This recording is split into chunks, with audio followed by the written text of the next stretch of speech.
என் அன்பான சாய் சொந்தங்கள் அனைவருக்கும் வணக்கம். மீண்டும் உங்களை சந்திப்பதில் மிகுந்த மகிழ்ச்சி அடைகிறேன். இன்னைக்கு டே 8 8வது நாள் நாம் பாபா முன்னாடி உட்கார போகிறோம். 7வது நாள் நான் சொன்ன மாதிரி நீங்கள் எல்லாருமே நம்ம மனசுக்கு லீவ் விட்டுருப்போம். ஒரு விஷயத்தை நாம் கண்டினியூவாக பண்ணும்போது அந்த விஷயத்தில் நமக்கு சில சிக்கல்கள் வரும். அதனால் அது ஒரு நாள் ஓய்வு எடுக்கும்போது 8வது நாள் பண்ணும்போது ரொம்ப உற்சாகமாக இருக்கும். ஏன்னா நேற்று நீங்கள் எல்லாமே படுத்துக்கினே பண்ணியிருப்பீங்க.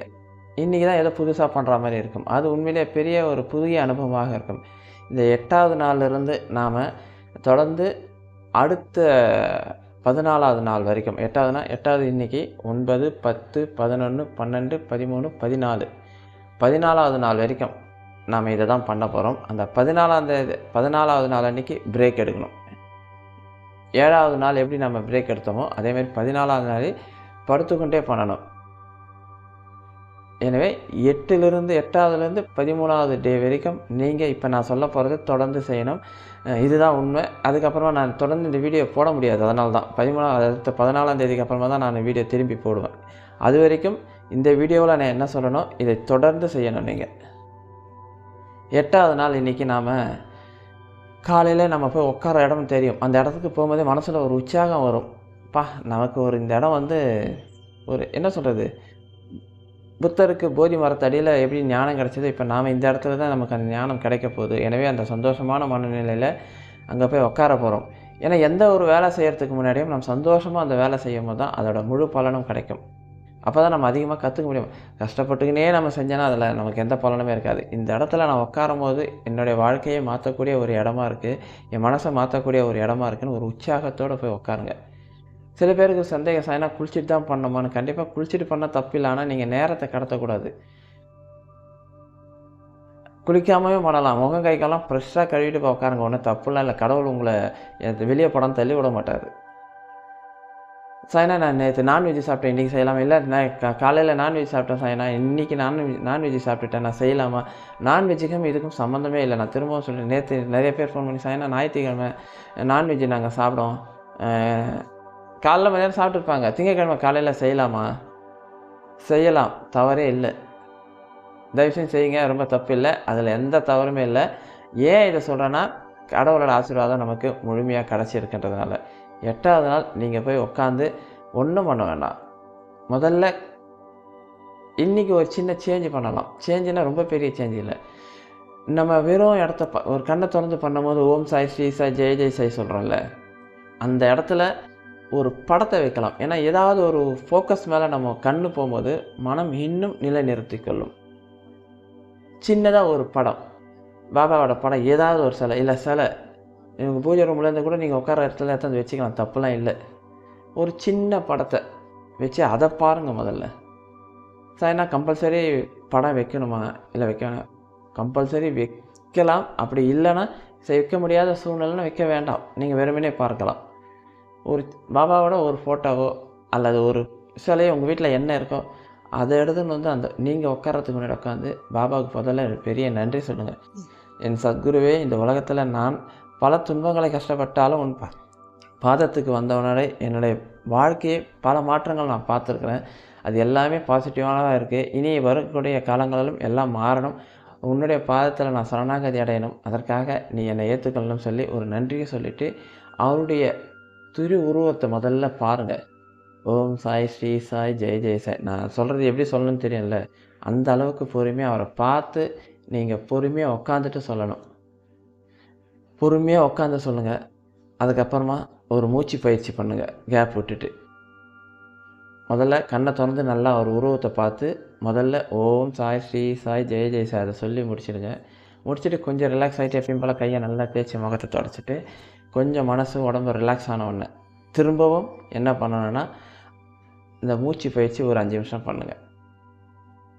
மூச்சு பயிற்சி பண்ணிவிட்டு திரும்பி நல்லா கொஞ்சம் ரிலாக்ஸ் ஆகிட்டு முகங்கை எல்லாம் துடைச்சிட்டு 3வதாக என்ன பண்ணணுன்னா, கண்ணை மூடிட்டு நீங்கள் பார்த்த உருவத்தை கண்ணை மூடிட்டு மனசில் நினச்சிட்டு அந்த ஓம் சாய், ஸ்ரீ சாய், ஜெய ஜெய சாய் இந்த மந்திரத்தை எப்படி சொல்லணும்னு நான் முன்னாடி எப்படி சொல்லியிருக்கணும் அந்த அளவுக்கு பொறுமையாக சொல்லி முடிச்சுட்டு பாபாவுக்கு எவ்வளோ நாள் சொல்ல முடியும், உங்களுக்கு அந்த உடம்புல அந்த டயர்ட்னஸ் வர வரைக்கும் சொல்லுங்கள். என்னெல்லாம் வேண்டாம், போதும் நம்ம மனசு சொல்லும். எழுந்துங்க. ஏன்னா மனசை ரொம்பவும் இறுக்கமாக பண்ணி நம்ம பண்ண முடியாது. எழுந்து போகலாம். எனவே இனி இந்த 13 நாள் 8லேருந்து 13 நாள் வரைக்கும் இந்த பயிற்சி தான் பண்ணணும். காலையில் போய் உட்காரணும். முதல்ல அந்த உருவத்தை பார்த்து சொல்லணும். உருவம் இல்லைன்னா வெறும் வைக்க முடியலன்னா பரவாயில்ல. வைக்க முடிஞ்சவங்க கண்டிப்பாக வைங்க. வைக்க முடியாதவர்கள் கவலை இல்லை. வைக்க முடியலன்னா நீங்கள் இந்த வேலைக்கு ஜோதியை பார்த்து அப்படியே கும்பிடுங்க. அது முடிஞ்ச உடனே மூச்சு பயிற்சி கண்டிப்பாக பண்ணணும். அதுக்கப்புறமா கண்ணை மூடிக்கொண்டு அப்பாவோட மந்திரத்தை தொடர்ந்து சொல்லிக்கினே வரும் 13 நாட்கள் வரைக்கும். 14வது நாள் ரெஸ்ட். நான் ஏற்கனவே சொன்ன மாதிரி 14வது நாள் நாம் ரெஸ்ட் எடுக்கணும். படுத்துக்கொண்டே நம்ம அதை பண்ணணும். 15வது நாள் இனி அந்த வீடியோ வரும். இது 8லிருந்து 13, 14 வரைக்கும் இதுதான் நீங்கள் தொடர்ந்து பண்ணணும் சாய்ராம். வேறு எதுவுமே பண்ண வேண்டாம். ஏதாவது சந்தேகம் இருந்தால் கீழே என்னுடைய வாட்ஸ்அப் நம்பர் வரும். அதில் கேளுங்க. உங்களுக்கான டீட்டெயில் எல்லாம் சொல்கிறேன். அதே போல் வருகின்ற மார்ச் 26, 27 ஸ்ரீ ராமநவமி நம்மளுடைய ஸ்ரீ துவாரகமாய் ஆலயத்தில் மிக சிறப்பான பூஜைகள் நடைபெறுகிறது. நீங்கள் அனைவரும் கலந்து கொள்ள வேண்டும்.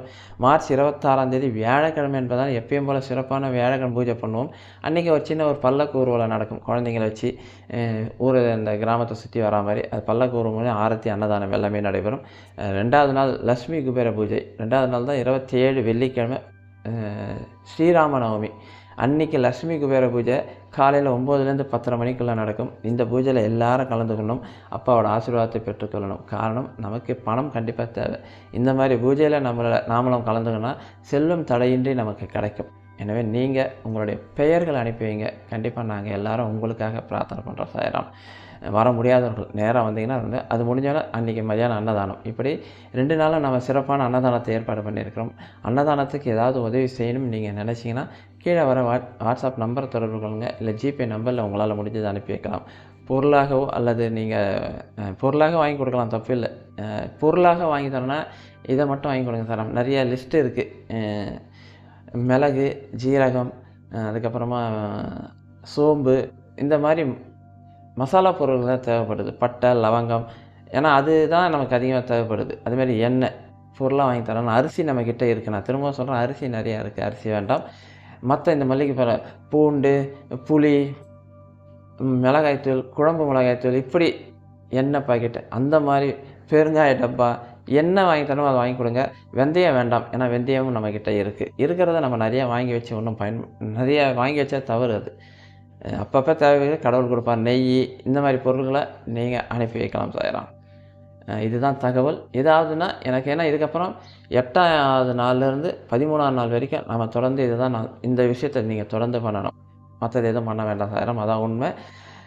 14வது நாள் திரும்பி நம்ம மனசுக்கு லீவ். அதை நல்லா புரிஞ்சுக்கிங்க. அப்போ தான் நாம் எல்லாத்தையும் சரியாக பண்ண முடியும். ஓகேங்களா? ஓகே சாய்ராம். ஓம் சாய்ராம். ஓம் சாய்ராம். ஓம் சாய்ராம்.